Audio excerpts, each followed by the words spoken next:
Hey everybody, Stu Smith here going live. I hope you are well today. Day two. You can't have consistency without day two. So, hope you're getting after it today. Today's going to be a show on the combat swimmer stroke, primarily doing some CSS critiques, as well as having a little debate to pull out or not pull out. And before you start sending me jokes about that, what I'm talking about is the breaststroke pullout. And I have seen a lot of people, a couple things happen whenever it comes to adding the breaststroke pullout to a swim set, whether that is you're taking a 500-yard swim or you're just doing a regular workout, doing a CSS. When you kick off that wall, you do a big double arm pull after you glide a little bit, glide again, and then you kick and recover, start a stroke. Well, that typically adds a good 4 or 5 seconds to your breath hold. And a lot of people can't handle that, and they wind up ditching the breaststroke pullout and just kicking off the wall and coming up for the first stroke and breathing. And I'm going to show you a couple videos today of people who have a pretty good breaststroke pullout, not great, but they also don't have a whole lot of time and they need to pass a PST for whatever reason. Maybe they just want to crush their first one. So we actually did a little test, and one, he felt better taking out the breaststroke pullout, and he didn't lose any time taking out the breaststroke pullout. And he got an extra breath per length because you get all the strokes, but you have one less breath per length. And if you don't think that adds up, it will add up, especially if you're swimming a 500-yard swim pretty hard.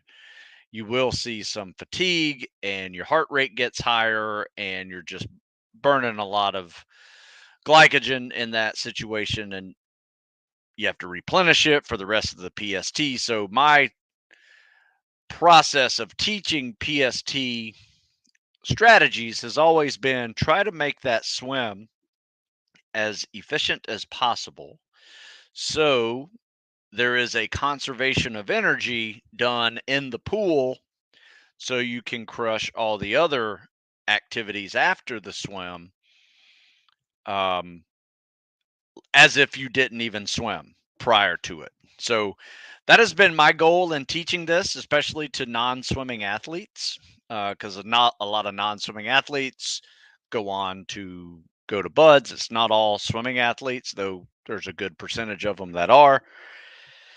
And you need to learn how to swim. You need to get in condition to swim. And sometimes adding that breaststroke pullout just adds another layer of conditioning that needs to be added to your training. Not everybody has that time or ability to add it. So let's watch a couple videos on the topic, and let's see. Let me see. I know I sent them this morning. Let me see if they got out. Maybe not all of. Oh, I know what I did. All right. So here, let's show this one.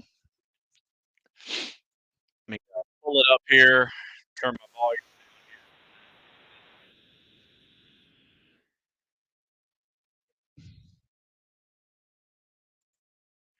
All right, so you guys should be able to Which see does that. get tiring after a while. It's not too much. And I like you didn't go all the will way to that black line, try to which make is this over bigger. halfway past We'll it. go to the beginning. So, all right, so as you can see here, this is a kickoff off the wall with a breaststroke pullout, and that's so you're really coming up good. pretty far. So However, he was complaining 7 about seconds his condition for the 500-yard swim, and each of his hundreds gets slower and slower, too much. and eventually he has to quit the over halfway past it.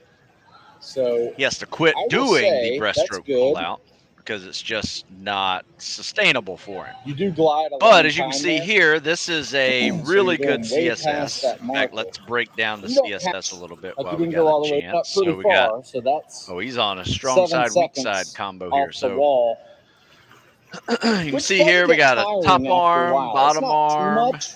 Like you kick and didn't go all the way glide, to that nice black glide. line, which is over Yeah, this is halfway really good. past You it. know, you're looking at faster So than a yard per I will second here, say even that's with that good. turnaround.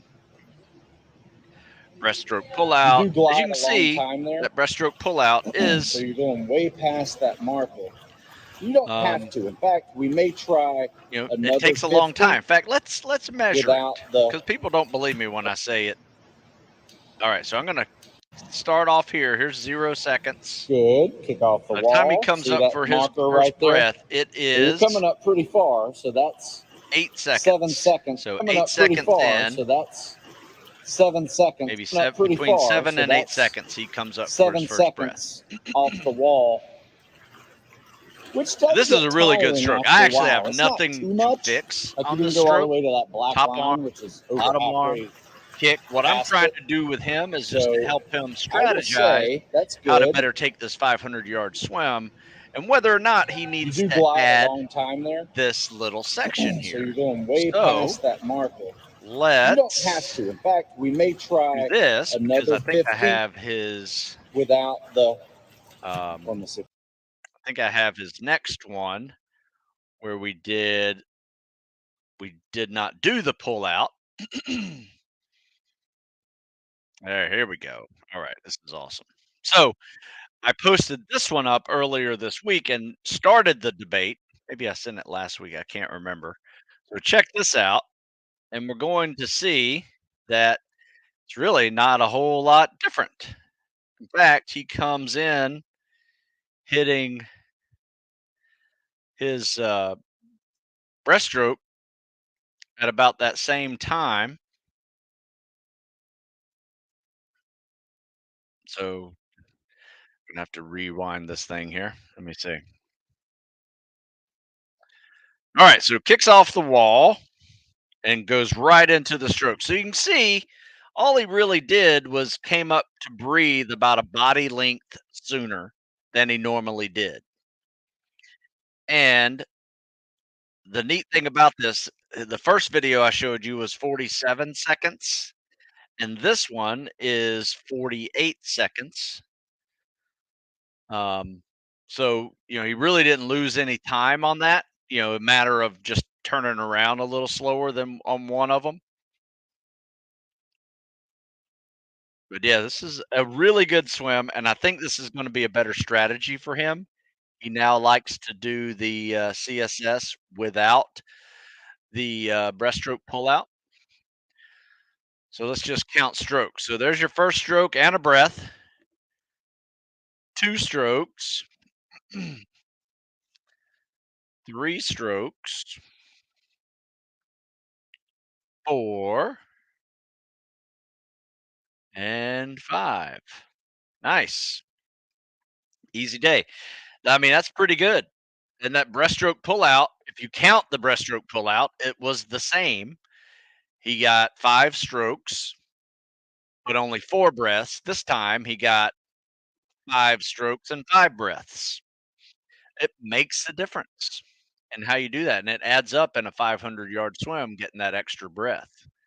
So, anyway, I wanted to just wanted to share that with you because I think it's a fun debate to have whether or not one you want to do it, and there have been some arbitrary rules thrown at athletes taking the Navy PST or recruits taking the Navy PST that they can't do a breaststroke pullout. It is not legal to do it, so they take it out.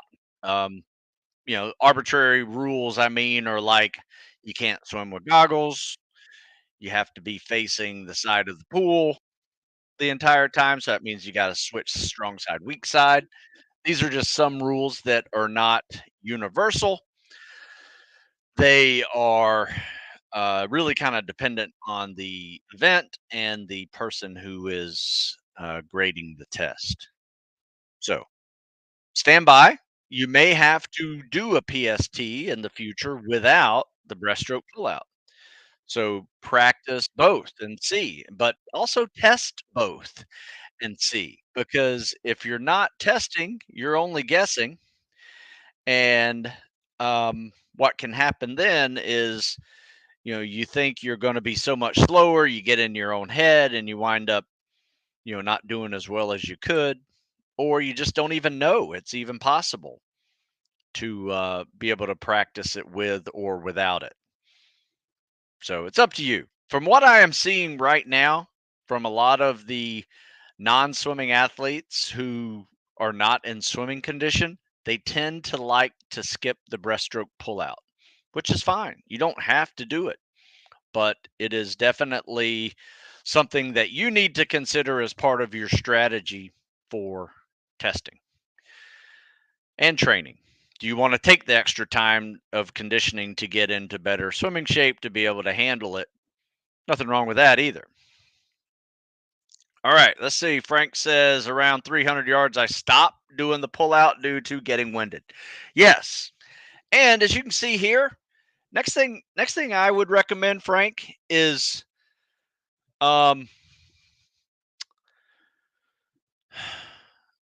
next thing I would recommend is take a PST without it and see what happens. Just see if it affects your scores at all. I think you may be surprised that it doesn't for most people. And then you follow up, should I ask the recruiter about those arbitrary rules for the PST? I would not. Last thing you want to do is put in a whole bunch of ideas. Next thing, everybody's pissed off at you because you're swimming the PST with no goggles. So I wouldn't try to, if they don't have arbitrary rules, I wouldn't add them. You may see them at some point, but just be prepared for them and don't be flustered by them. That's reason why they do it. I've seen guys quit in the middle of a PST because somebody graded the guy's push-ups differently than he was normally trained to do them. And so once a recruiter or mentor smells that, it's kind of like blood in the water, and then they just start doing it as part of just to see if they can get quitters. So yeah, I wouldn't give them any ideas. Yep. Yeah, this is happening. That's why I bring it up. I don't think you need it. Be honest with you. I've taught it with it forever. And just now coming around to saying, you know what? If you don't need to do it, don't do it. I personally like it. In fact, I'll show you me doing it. And it's just not that big a deal. You guys have seen me swim. I won't show that today. Tried taking out the pullout this morning. 500 time was 3 seconds faster. Nice. And I wasn't winded. See, that's what I'm talking about, Cole. Pullout seems to be not be as effective as I once thought. Well, I will tell you this, Cole. It is effective for swimming athletes. It just is. I mean, I have seen guys just blow away a swim, and they get a little hypoxic on the back end, but one, they're in the condition to handle it. And so they don't get slower every 100 after doing it. And it's very efficient. I've seen a swimmer do a 500-yard swim in a 25-yard pool, 3 strokes every length, and got like low 6, which was impressive. So where I've seen people screw it up, non-swimming athletes especially, is after you do that breaststroke pullout and then you're awkward with the recovery back into the stroke.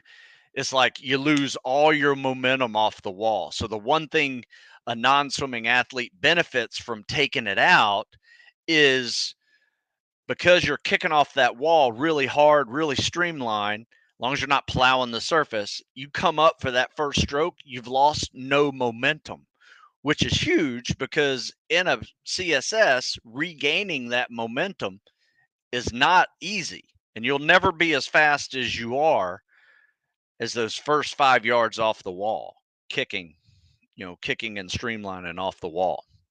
So good point. Good point. What's the best way to strengthen your back? So many ways to strengthen your back. In fact, you should ask Google that because you'll probably get 20 more ideas besides what I'm about to tell you because your back is goes all the way down to your butt and all the way to your shoulders. So everything in between, there's a movement for it. There's squats, there's rucking, there's deadlifts, there's RDLs, there's bear crawls, there's plank poses, there's overhead presses, power cleans. You get my drift? Whole bunch of ways to strengthen your back. Pull-ups. I've been swimming in 25-yard pools, heard my local military base have a 50-meter pool and 25-yard. Not sure what they'll use for the PST. Well, don't sweat it. Don't let that throw a wrench into your plans. Just know that because you are swimming in a 50-meter pool, one, you'll swim 450 meters to equal 500 yards. So your instructor or recruiter should know that, because if you're swimming 500 meters, yeah, it's going to be a minute slower. The other one is you're going to be probably about 30 seconds slower just because of the fact that you are not kicking off that wall every 25 yards. So just put in 20 to 30 seconds slower every time you go long course versus short course. Good one. Let me show you another one. So I got a couple more videos here I posted. Let's see. All right, here we go. I think this one's newly submitted. I haven't even answered this guy's yet. So I apologize if you're listening and I haven't sent you the email to answer it or DM. So kick off the wall. Good. Goes right into the stroke. Nothing wrong with that, as we just discussed. Top arm, bottom arm, kick, hold the glide. I think you could be a little tighter on that streamlined glide. I like to have my biceps touching my ears. If I can see daylight between your head and your bicep, means you could be a little tighter on that streamline, because this is not as efficient as this or as streamlined as that. So squeeze those elbows, or one hand on top of the other, which you're not really doing. You're putting them side by side, one hand on top of the other, biceps on your ears, squeeze tight. This looks like a 50-meter pool here. Not bad though. Let's see what the time is though. It's a little slow. 50 meters in 59 seconds. So remember, 50 meters is 54 yards. So I try to get people down to a yard per second. So if you could do this in 54 seconds, you'd be on that pace. I think your biggest problem, if I could see you from the other end, next time if you send me a video, face me so I can kind of see where your arms are looking, but it doesn't look like you're very streamlined on the arm recovery, nor are you streamlined in the actual glide itself.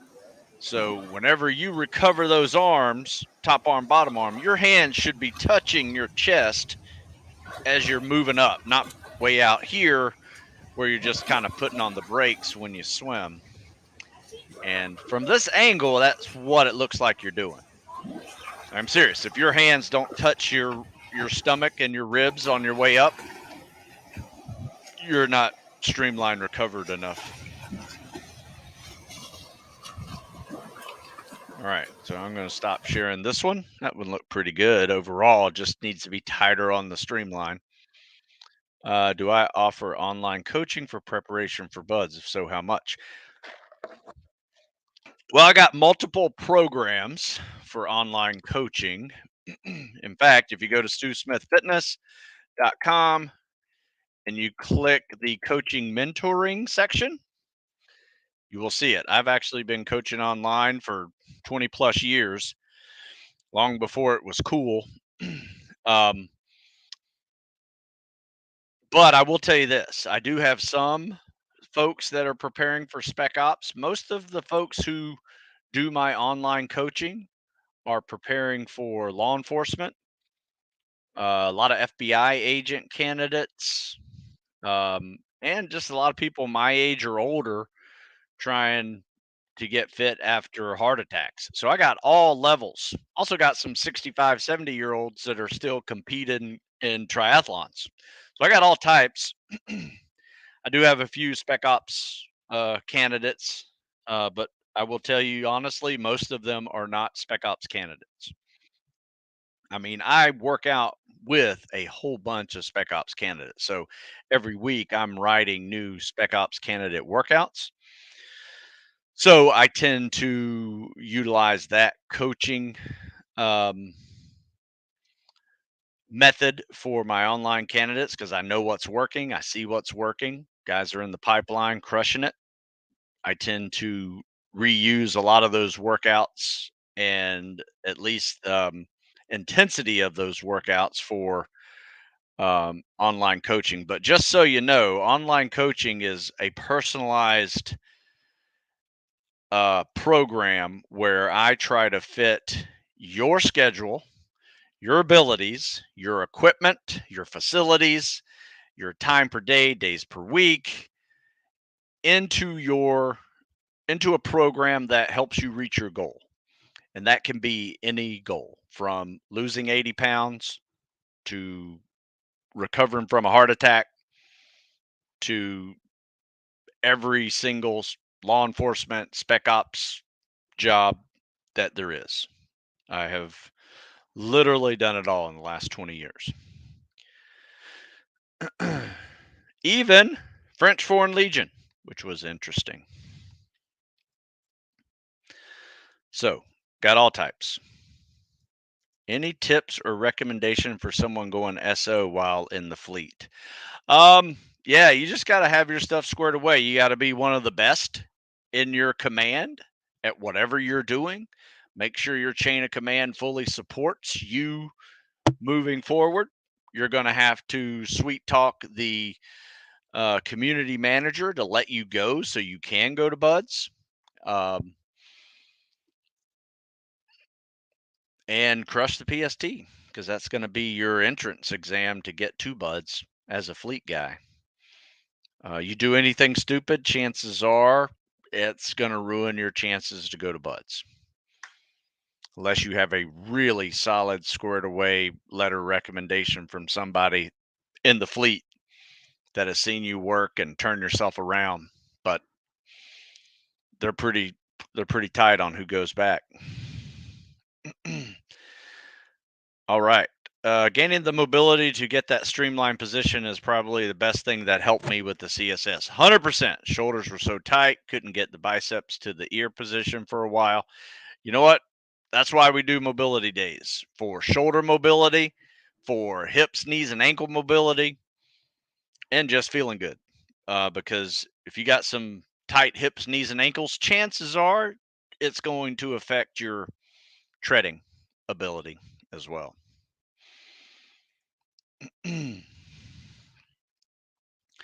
Let's see. I think I have another one here.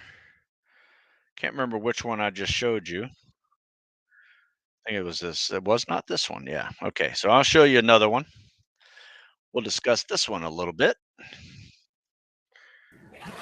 And let's see. Let me start this over. Kicks off the wall. Double arm pull. Top arm, bottom arm kick. Top arm, bottom arm kick. You got a double kick. You see that? Watch what happens here.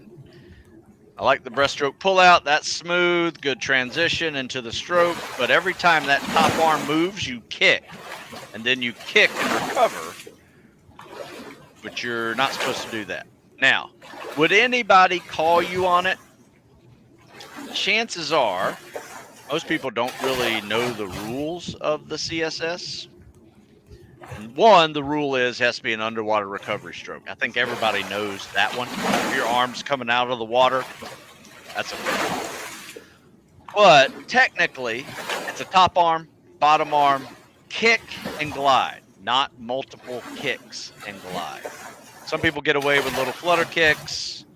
I'm not sure you would get away with a double scissor kick, but you might.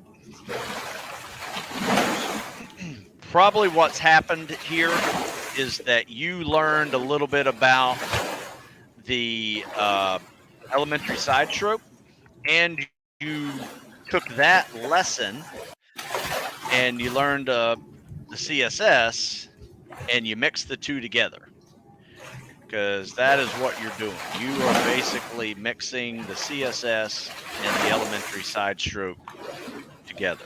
So in fact, I'll show you on my YouTube shorts here. Let me stop sharing here.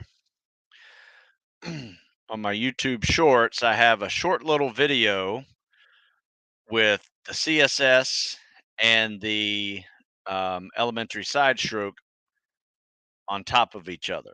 And you can kind of see the difference here. So let me share this with you here and show you probably what you're doing wrong is because you learned Kick, hold the glide. the elementary Let's see if we side can stroke. hold that glide. Let me see if I can back this up. Oh man. All right. Hey everybody, Stu Smith. Hey everybody, Stu. Hey everybody, Stu Smith here with another CSS. Hey everybody. So these are my shorts over here on CSS with fins. Hey everybody. Hey everybody. I did one with just the CSS. Hello everybody, this is Stu Smith. Damn it. Let's see, sorry about this, folks. Let me find my shorts again. A Squadron is kind of a chill surfer. Okay, so shorts, and I'm looking for this one right here, CSS and elementary side stroke. Check this out. Here is a short side by side of so the as you can CSS, see, the bottom known guy as the combat is summer stroke kicking up top, and pulling that the top elementary arm at side the same stroke. time, Both gliding are with legal. that single arm. Whereas side stroke underwater at the recovery top, strokes for the you glide Navy with both PST. arms, and Look you at the kick and difference. recover. You don't kick and pull. Here is a short side by And side I think of the. that's what you did wrong. You are kicking and pulling at the same time, but you're also trying to learn the CSS at the same time. So I think you're just mixing two strokes. I just wanted to show you the difference. That right there is the CSS with that double arm glide, but that right there with the kick and arm pull is the elementary side stroke. So there you go. Some small nuances, to be honest with you, but not too much. Do they make you do the scissor kick and buds training when doing the CSS, or can you do it with a breaststroke kick? Does not matter. Good question, because a lot of people ask that one. And breaststroke kick, scissor kick are fine. I've seen guys doing it either way. Now, I will tell you this. When you put on a pair of scuba fins, if you want to get power with your scuba fins, you're going to want to learn scissor kick or flutter kicks with those scuba fins on, because that is going to be your most powerful kick to get through surf and currents. Sir, I believe one should take out the pullout only when it's running out of time for preparation. I would agree. Otherwise, we should take the hard path and become proficient at it, because the pullout just became a weakness. You know, that's not a bad mentality. But I agree. I agree with you on the caveat to taking it out. I personally like it in. And I feel a little weird, be honest with you. I've been doing it for so long with it in that I feel weird skipping it. So every now and then I will skip it, but it does feel weird. But the good thing that I just wanted to show you is that even though I teach it, you don't have to do it that way. And if you're really getting good with your kicks and your pulls and your streamline, it shouldn't matter whether or not you do it or not as far as your time is concerned. For most people who are not necessarily in swimming shape, having that extra breath per stroke will help you do two things: maintain your pace longer, so you will not see a slower swim on that back end. Had you kept it in, you're going to get winded, you're going to get slower, and things start falling apart on the last 150, 200 yards of a 500-yard swim. And that's just from experience watching a lot of non-swimmers learn this stroke and learn how to get in swimming shape. You got to do both. But yeah, if you're running short on time and your 500-yard swim really in the big picture doesn't really matter that much, as long as, let's say, you can get a 9-minute 500-yard swim, I would rather you spend more time swimming with fins, treading, and doing things like that, simulating drown proofing, doing things like that in order to get through the training. That 500-yard swim without fins, you will rarely do that other than a PST. And after day one of first phase, no one cares what your PST scores were. And that's the truth. Have you experienced swimmer shoulder during training? How do you try to prevent it? I have not prevented or experienced it. I mean, I've seen a lot of swimmers get it, and they tend to get it from a way too much freestyle. But my advice would be to you. In fact, I've had a lot of competitive triathletes who swim in our pool come over to me, learn the CSS because they have a bum shoulder, and I show them how to use that breaststroke skull on the bottom, and they can still do their regular freestyle with their good arm, and they're still able to compete in triathlons using the CSS, which I thought was another great use of the CSS for those competitors with bum shoulders. So consider that.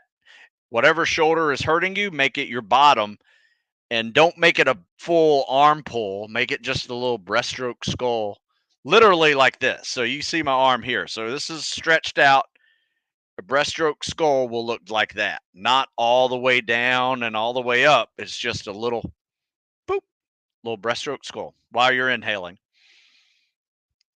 In fact, you can go watch breaststrokers swim on YouTube and search breaststroke skull, SCULL, and you'll see some really good drills of guys doing this, because that's all it is. It's just a little breaststroke skull. See if your shoulder can handle that.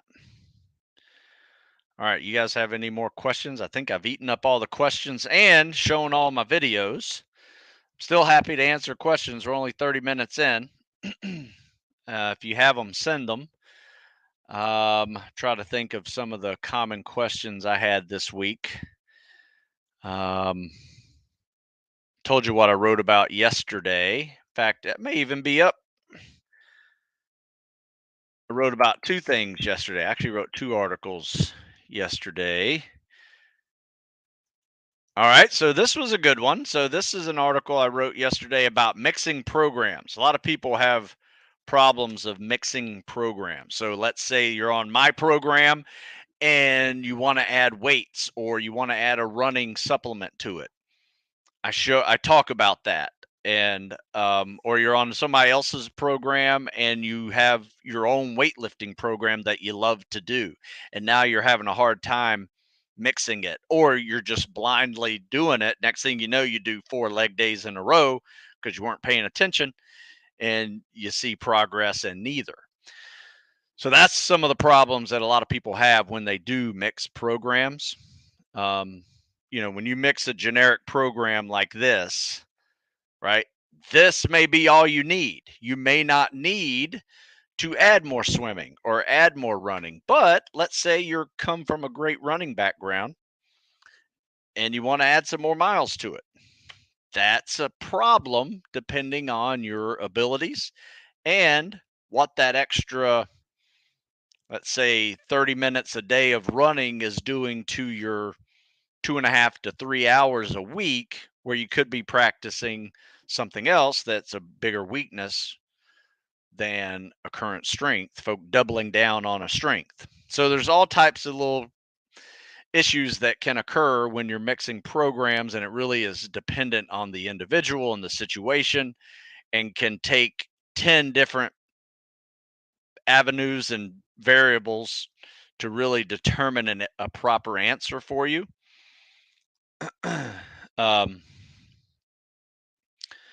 So we got another question here. Did the guy from yesterday send you his freestyle video? I'm just curious. No, I did not get a freestyle video yesterday. Might have, but I haven't opened it yet if I did. I thought I opened everything before the show so I could have some videos, because I did add a few new videos this morning from guys that sent them, but there were no CS or no freestyle videos. The other article I wrote is up on Stu Smith Fitness in the article section. In fact, if you guys go to this little link here, it'll take you to all my articles. You can even search them there in that little search feature at the top. And it's the most common training mistakes made by former athletes in Spec Ops. And I talked a little bit about it yesterday. And there's another great article in there about the pain cave. It's a fun one. And then another big one on the teaching the CSS, because I was coaching a swim coach on the CSS the other day, and I realized I was teaching her differently than I do someone doing it. Because from a coach's point of view, I'm teaching, look out for this, look out for that, kicks, top leg going forward, gliding for 3 Mississippis, tight streamline, good freestyle catch, breaststroke skull on the bottom, all these little things. Don't pop your head up to breathe. These little coaching cues that I was really trying to nail down with this coach who's going to be coaching some other folks that need to learn the CSS. So anyway, it's one of those train the trainer articles that might help you with some of the little coaching cues you may not have heard me talk about whenever I do CSS critiques, because I'm not really talking to a coach trying to teach it. I'm talking to the person trying to do it. And I did see that my English was a little different depending on who I was talking to.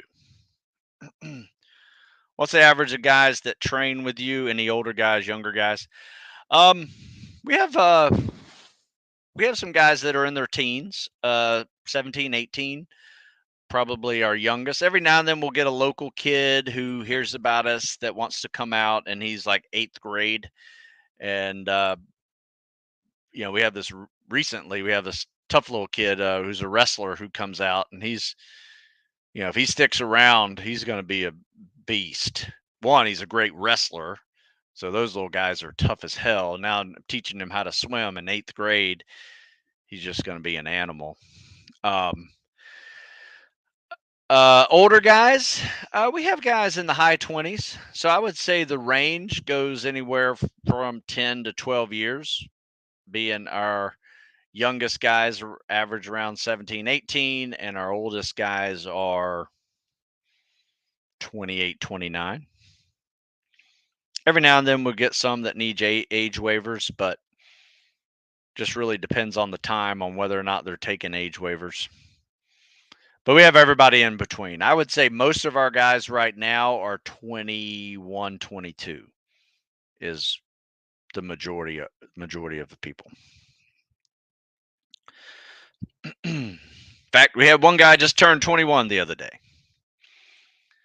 And they're all each other's social group, so they took care of each other and had a good time. So let's see here. I guess that's about it. 40 minutes in. You guys got any more questions? I will take more questions, but I'm going to go ahead and do my little closing before, and I'll just sign off whenever we're done here. So if you missed your question, you can always email me, stu@stewsmith.com, or show up in my DMs over at Instagram, StuSmith50. You can comment on this video as well, send a question. Also, go to stewsmithfitness.com. You will see article section there, some books and training sections. But whatever you do, Live 1.5 will help you save 15% if you want to buy something. So I appreciate your time. Looks like Josh decided to ask another question, which is fine. I was hoping you guys would. How to deal with recovering from running at 27 with a lot of pain in joints and ankles. Will that get better over time from getting used to running? Well, I will tell you this. As a guy who's 54 and running, it doesn't get better. But you adding a little mobility day every day, maybe a big one once a week, will make a huge difference in your recovery. What I do every day is after any run, I will hop on a bike or elliptical for about 5 to 10 minutes, just enough to kind of keep my sweat going, get my heart rate up, nothing crazy. I'm not doing sprints or anything. And then I stretch and foam roll for another 5 or 10 minutes. Legs, hamstrings, butt, calves, do some of the world's greatest stretch. Next thing I know, I'm good and feel no pain. In fact, I feel good today, even. So, my question to you is that 27 is your age. Where are you now on your mileage? Right? So, is it, did you ramp up too steeply or did you progress logically? Because that's usually the culprit. Is someone who might be at 10 and next thing you know, they did 25 1 week and they wonder why they're sore.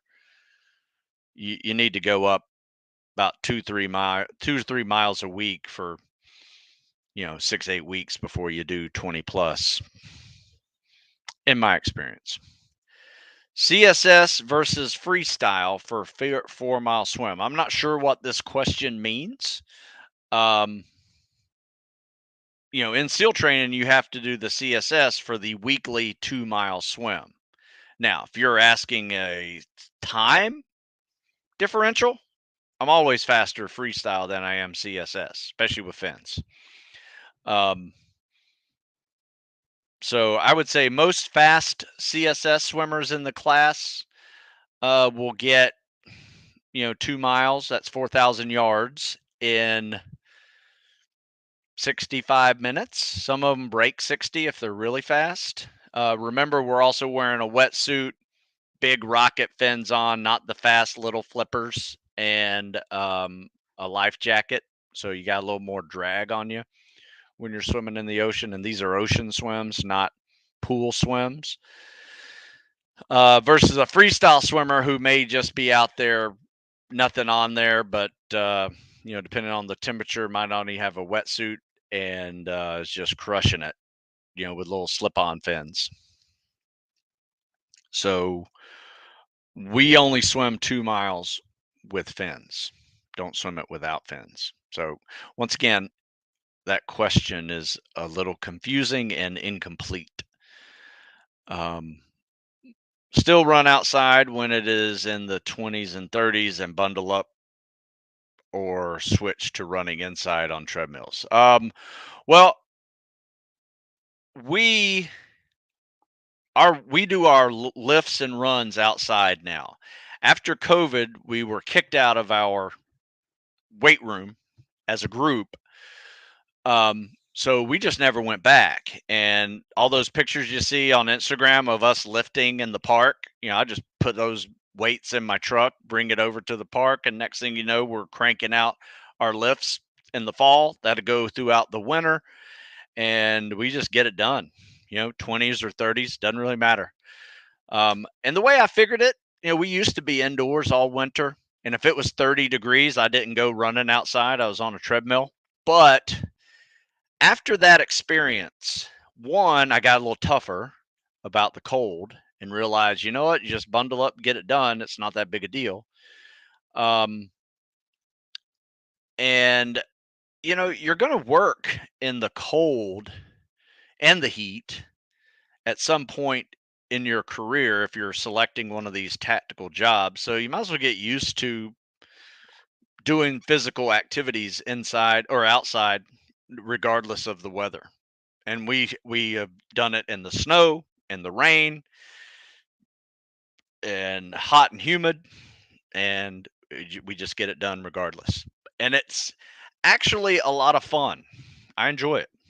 So, but I will tell you this, there's a little pucker factor about 10 minutes before you go out and do it, because you know it's going to suck. But after 10 minutes, that goes away. And, you know, 10-minute warm up, change your mind really quick. And next thing you know, you're getting it done. Only 20 miles a week, can run 8 miles without stopping. Got it. That's good. I mean, yeah, I mean, I wouldn't be progressing too much, be honest with you. If you're feeling pain, just kind of keep it at 20 or less. And if you're still feeling pain, I would probably drop it down to 12 or 15, but replace any mile running that you missed with 10 minutes of biking or other cardio. So at least do that and start adding in those mobility sessions. Trying to work on speed now for PST test. That's my weakness right now. Well, then that's fine, but there's no need to run 8 miles and without stopping. I would focus on running 2 or 3 miles fast and do some intervals in that, not sprints, but goal pace intervals. And if you go to the article that I wrote about running plan, getting to and through selection, this is all about learning 2 different paces. One, learning a pace of 6-minute miles for your mile and a half, and learning a pace of 7-minute miles for your 4-mile timed run, or 5-mile timed run if you're going Army Ranger. What I think about heart rate training for Buds Prep, I can hit the standards, but my heart rate will be through the roof and feels like I'm dying. You definitely need some more aerobic conditioning then, if that's the case. Because the last thing you want to do is be a gut check every time you're hitting 4-mile timed runs, or you want to be able to do a 4-mile in 28 minutes and it not be a gut check.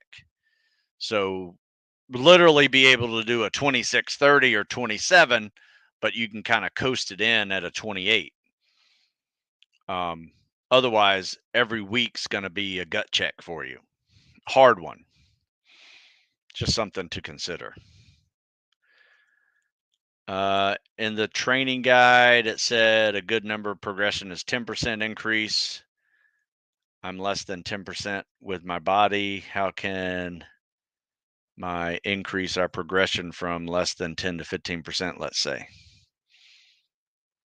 I'm not sure what you're asking here. I'm assuming you're talking about running progressions of 10% each week.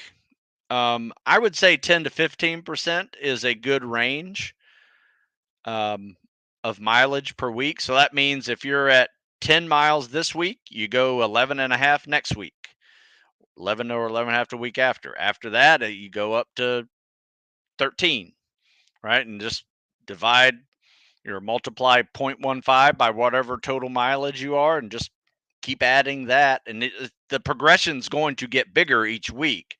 You get up to 20 miles a week, a 10% or 15% progression is 2 to 3 miles. So the progressions get steeper as you start to add more mileage on. So it's not like you just got to add a mile a week each week and take 12 weeks to get to 20 miles. So just do the math right and follow it. Those progressions work for a reason, because too many people don't bother with them and they wind up hurt or burned out.